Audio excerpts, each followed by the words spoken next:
بسم الله الرحمن الرحيم.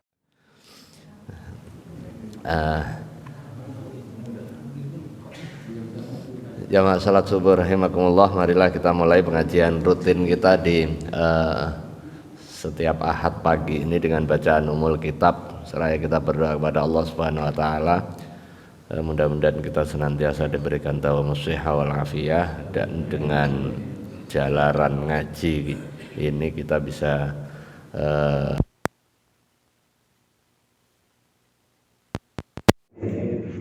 kemudahan segala urusan kita, yang bermanfaat, yang sehat terus didawamkan sehatnya, yang sakit segera diberikan kesembuhan, yang sedang kesulitan diberikan kemudahan Allah Subhanahu wa taala. Jadi salah satu bentuk tawasul kita itu tawasul dengan amal sholihah, tawasul dengan amal kebaikan. Makanya kalau ada orang kesulitan kemudian dia doa dengan sodako, itu sodako sebagai amal kebaikan, dengan harapan sodako itu bisa menjadi salah satu sebab diijabah doa. Salah satu amal kebaikan ini adalah talabul ilmi. Dalam majelis ilmu itu ada keberkahan dari malaikat yang membersamai kita.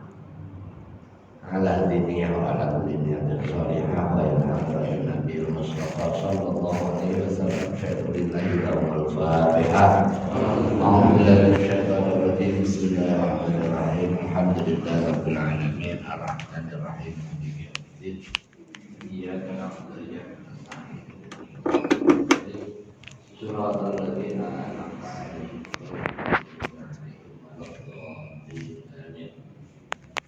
Kita lanjutkan pelajaran kita masih bab soal tata cara kelengkapan syarat rukun sholat. Sekarang bab yang membatalkan sholat. Kalau kemarin menjelaskan soal hayat dan juga tata cara menutupi aurat, yang mana yang ditutupi, khususnya yang perempuan menutup aurat itu di samping menutup pakai sitter atau pakai penghalang yang enggak memperlihatkan aurat, dan aurat perempuan pada saat sholat itu adalah seluruh tubuh kecuali wajah dan juga dua telapak tangan. Dua prasyarat di dalam satrul aurah. Yang pertama, dia bisa menutupi. Jadi sekalipun sudah pakai pakaian, tetapi pakaian yang enggak menutupi, seperti karena transparan, jadi bahannya pakai sutra tipis sekali atau bahannya pakai plastik sehingga tembus pandang, sekalipun menutupi tetapi itu tidak mencukupi. Nah, kemudian yang kedua, tidak menampakkan lekuk tubuh. Bisa jadi pakaiannya menutupi, enggak transparan tetapi ketat, ya, ketat yang menampakkan lekuk tubuh, maka itu juga tidak mencukupi. Demikian juga laki-laki sama, cuma yang membedakan adalah batasannya.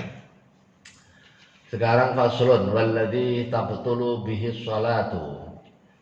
Walladzi, dan yang tabtulu, yang batal, bihi sebab alladzi as-sholatu sholat, ahada asyara syai'an, ada 11 hal yang membatalkan sholat kita. Yang pertama, al-kalamul amdu, ngomong dengan sengaja di luar bacaan sholat. Kalau misalnya sholat zuhur kita baca Fatihah dengan jahar, itu enggak batal, sekalipun khilaful aula, sekalipun beda dengan tuntunannya. Tuntunannya itu baca sir di tempat sir, baca jahar di tempat jahar. Tapi kalau baca sir di tempat jahar, misalnya salat maghrib yang seharusnya bacaannya kenceng tapi dia pelan, dia nggak apa-apa juga. Nah, yang terlarang adalah ngomong di luar bacaan sholat atau bacaan sholat yang ghairu masyru'ah. Misalnya bacaan sholatnya diterjemahkan, jadi Allahu Akbar, Allah Maha Besar, nah, misalnya begitu ya. Sekalipun itu artinya, tapi karena bacaan sholat yang disyaratkan untuk kita adalah pakai bahasa Arab yang sudah diberikan contoh, misalnya baca Fatihah. Nah ini sekedar ilmu, makanya niat baik saja nggak cukup. Jadi dulu ada kelompok orang yang melaksanakan sholat jamaah dengan terjemahannya, dengan argumen untuk lebih khusyuk, karena kita tahu artinya, tahu yang kita mohonkan. Misalnya segala puji bagi Allah, nah gitu. Alhamdulillahirrabbilalamin, nggak dibaca Alhamdulillahirrabbilalamin, tapi langsung diterjemahkan dengan bahasa yang difahami. Nah, niat yang seperti itu karena fakir ilmu menyebabkan ketidakabsahan. Al-kalamul amdu. Kemudian yang kedua, wal amalul katsiru, dan aktivitas yang banyak. Kalau tadi itu omong aktivitas lisan, sekarang aktivitas fisik, pergerakan yang banyak. Idza takallamal musolli amidan, apabila orang yang sholat itu ngomong secara sengaja, bima yasluhu li khitabil adamin, sebagaimana biasa omongan orang, batalat sholatuhu, batal sholatnya. Sawaun kana, sama juga, ya ta'allaqu bimaslahati sholat, berhubungan dengan kemaslahatan sholat, au ghairiha, atau selainnya, walau kalimatan, sekalipun satu kalimat. Misalnya untuk kemaslahatan sholat, kemaslahatan orang musolli, misalnya maju dikit, kosong tuh, nah misalnya maju dikit, itu batal sekalipun untuk kemaslahatan sholat. Maksudnya kemaslahatan itu kalau jamaah itu kan dianjurkan untuk merapatkan dan meluruskan shaf. Begitu rapat dan lurus, kemudian ada kosong, terus ngomong ke teman, geser kanan dikit, nah misalnya ya, itu kan untuk kepentingan kemaslahatan sholat.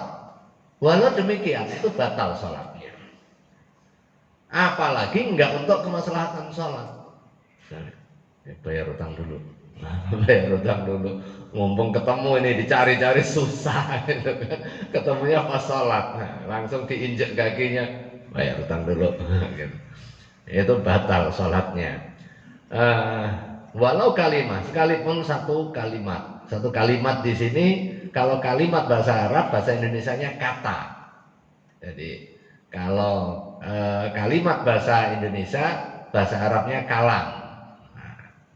Jadi kalimat itu kata. Kalau kalimat bahasa Indonesia kan susunan kata yang membentuk arti sudah.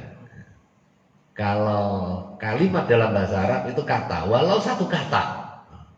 Ini walau kalimatan, walau satu kata. Lima ruwiya an Zaid ibn Arqam radhiyallahu anhu qala, hal ini didasarkan pada hadis yang diriwayatkan oleh Zaid bin Arqam radhiyallahu anhu, ia berkata, kunna natakallamu fi shalah hatta nazala qauluhu ta'ala wa qumu lillahi qanitin fa amarona bisukut. Kunna dulu natakallamu fi shalah, ngobrol pas sholat. Jadi pas di dalam sholat ini ngomong. Hatta nazala qauluhu ta'ala, kemudian turun ayat Al-Quran.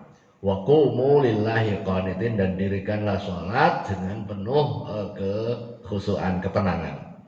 Fa'amarona bisukut, kemudian Rasulullah SAW memberikan direksi, memberikan penjelasan setelah itu, memerintahkan untuk diam, tidak ada ucapan kecuali bacaan sholat.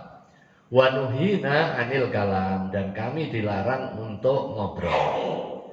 Wa qala alaihi salatu wassalam li Muawiyah bin Hakam as-Sulami, wa qad syunta atisan fi shalah, wa qad syuntu atisan fi shalah, inna hadhihi sholata la yasluhu fiha syai'un min kalamin nas innama huwa tasbih wa takbir wa qiraatul Quran akhrajahu Muslim. Hadis diriwayatkan oleh Imam Muslim. Rasulullah SAW bersabda kepada Muawiyah bin Hakam As-Sulami. Ketika itu dia bersin pas sholat. Pas sholat bersin. Kemudian dia ngikutin tuntunannya kan. Kalau apabila kas bersin, kita baca hamdalah. Karena bersin itu nikmat. Sekalipun bersinnya bersin apa namanya? Batuk. Flu flu kan bersin. Nah, bersinnya itu keluar penyakit. Makanya pas di depan orang kalau kita bersin tutup. Kalau bersin itu muncrat itu virus atau pokoknya itu. Makanya kemudian begitu keluar suruh baca hamdalah. Terlepas dari itu sudah dibimbing oleh baginda Rasulullah SAW. Begitu bersin, alhamdulillah, kemudian dijawab yarhamkumullah. Nah, kalau bersinnya pas sholat itu tidak diperkenankan. Nah, kayak gitu. Dan bersin, alhamdulillah, jawab yarhamkallah. Jadi tidak semua kebaikan itu kalau ditempatkan di tempat yang pas jadi kebaikan. Nah itu kan hal yang sederhana kan awalnya. Jadi kalau hal yang baik tapi di tempat yang nggak pas menjadi nggak baik, bahkan menyebabkan batalnya sholat. Inna hadhihi sholata, sesungguhnya sholat ini, kata baginda Rasulullah SAW, la yasluhu, tidak layak, fiha, di dalam sholat, syai'un min kalamin nas, sesuatu pun dari perkataan orang atau omongan orang yang di luar apa yang sudah ditentukan. Innama huwa at-tasbihu wa takbiru wa qiraatul Quran. Di dalam sholat itu hanya ada tasbih, takbir, dan qiraatul Quran. Nah itu, makanya Allahu Akbar, kemudian baca Quran. Nah, qiraatul Quran itu ummul Quran, itu yang menjadi rukunnya. Kemudian baca surah min suwaril Quran, itu yang disunahkan. Sisanya udah takbir, tasbih. Subhanallah. Subhanallahnya pun kalau kita baca nggak apa-apa. Misalnya pas ruku kita baca nggak hanya 3 kali, boleh nggak? Ya boleh. Gitu. Tetapi tetap di dalam koridor bacaan yang sudah dituntunkan oleh baginda Rasulullah SAW kepada kita. Kemudian wa qauluhu amdan ihtaraza bihi anin nisyan. Nah di sini disebutkan ngomong sengaja. Kalau nggak sengaja atau lupa nggak apa-apa. Wa fi maknahu al jahil bit tahrim. Dan ini sepadan dengan orang yang nggak ngerti kalau itu haram karena dia baru masuk Islam. Tapi kalau sudah lama masuk Islam nggak ngerti juga, ya ini berarti nggak belajar. Wa fi maknahu al kalam bila qasdin walam yakun. Wa kadza ghalabatud dhahki. Demikian juga ghalabatud dhahki itu tertawa yang di luar kontrol. Mungkin karena apa? Karena geli atau karena apa itu. Liqauli alaihi salatu wassalam rufi'a an ummati al-khata'u wan nisyan wa mastukrihu alaihim. Dimaafkan dari umatku perbuatan yang enggak sengaja, kemudian lupa, dan yang terpaksa. Na'am lau ukriha alal kalami batalat sholatuhu alal ashah. Tetapi khusus kalau dia dipaksa untuk ngomong, kemudian dia ngomong, tetap batal sholatnya. Li'annahu nadir, karena ini kecil kemungkinan dia dipaksa ngomong. Dipaksa lagi sholat, dipaksa ngomong gimana? Mungkin karena ditanya, di mana kuncinya? Buru-buru ini. Misalnya kita nyimpen kunci, sementara kakak kita atau adik kita atau anak kita mau kuliah, gitu kan. Cepet ngomong. Itu enggak terpaksa namanya, tetap aja enggak boleh. Walihada tatimatu muhimmatun dzakarna fi syurutis shalah. Wa ammal amalul katsir, adapun aktivitas fisik yang banyak, kal khutuwatis salas al mutawaliyat, seperti gerakan 3 kali berturut-turut, itu membatalkan puasa, membatalkan salat. Wa kadza adrabat tubtilu as-shalah, demikian juga pukulan, langkah kaki. Wala farqa fi dzalika bainal amdi wan nisyan. Enggak ada beda ini antara lupa atau sengaja. Kama atlaqahu asy-syekh. Wal aslu fi dzalika al-ijma', misalnya salat kemudian melindur. Kan enggak mungkin salat melindur itu. Kalau melindur kemudian dia melindurnya salat, ya salatnya enggak sah. Sekalipun itu aktivitas sholat, jadi pas tidur kemudian habis tidur terus bangun terus sholat, dan sholat dalam kondisi nggak sadar, dia berarti kan dia tidak dicatat sebagai sholat yang sah. Wal aslu fi dzalika al ijma' li'anna al amal al katsir yughayyiru nuzumaha wa yudhibul khusyu'. Kenapa itu? Itu dicatatkan dalam konsensus ulama atau ijma ulama. Li'annal amalal katsira, karena sesungguhnya aktivitas yang banyak, yughayyiru nudzumaha, merubah aturan salat, wa yudhibul khusyu'a, dan menghilangkan kekhusyuan. Wa wa maqsuduha, inilah yang dituju dari larangan al amal al katsir tadi. Wa yukhadhu min kalami syekh annal amal al-qalil la yabtul atau la yubtil. Dari statement al-amalul katsir tadi difahami bahwa pergerakan yang sedikit itu tidak menyebabkan batal. Wa wajhuhu bi annal qalila fi mahallil hajah. Kalau sedikit ini dalam kedudukan al-hajah atau kebutuhan. Wa aidan fali anna mulazamati halatin mimma ya'suru bi khilafil kalam fa innahu la ya'sur. Kalau gerakan mungkin ada kebutuhan, misalnya ada nyamuk kemudian kita gerakkan agar nyamuknya pergi. Beda halnya dengan omongan. Kalau omongan ini enggak ada kesulitan apapun untuk dia menahan omongan. Kalau gerakan mungkin refleks, maka kalau dia sedikit tidak membatalkan sholat. Walihada batalat bil kalimah dunal khutbah. Karena itulah kemudian ngucapin satu kata saja batal, sementara satu gerakan itu enggak batal. Waqad qala Rasulullah sallallahu alaihi wasallam fi masil hasa in kunta fa'ilan famarratan wahidah.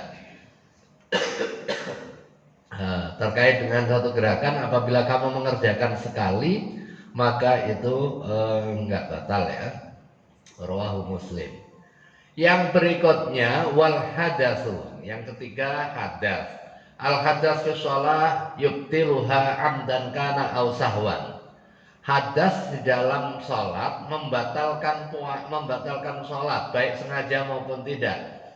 Pas sholat tiba-tiba terasa keluar darah, keluar mens, batal. Jadi nggak usah diteruskan sholatnya. Demikian juga pas sholat keluar kentut, baik bunyi maupun nggak bunyi, baik bau maupun nggak bau. Pas sholat keceret, baik depan maupun belakang, nggak usah diteruskan.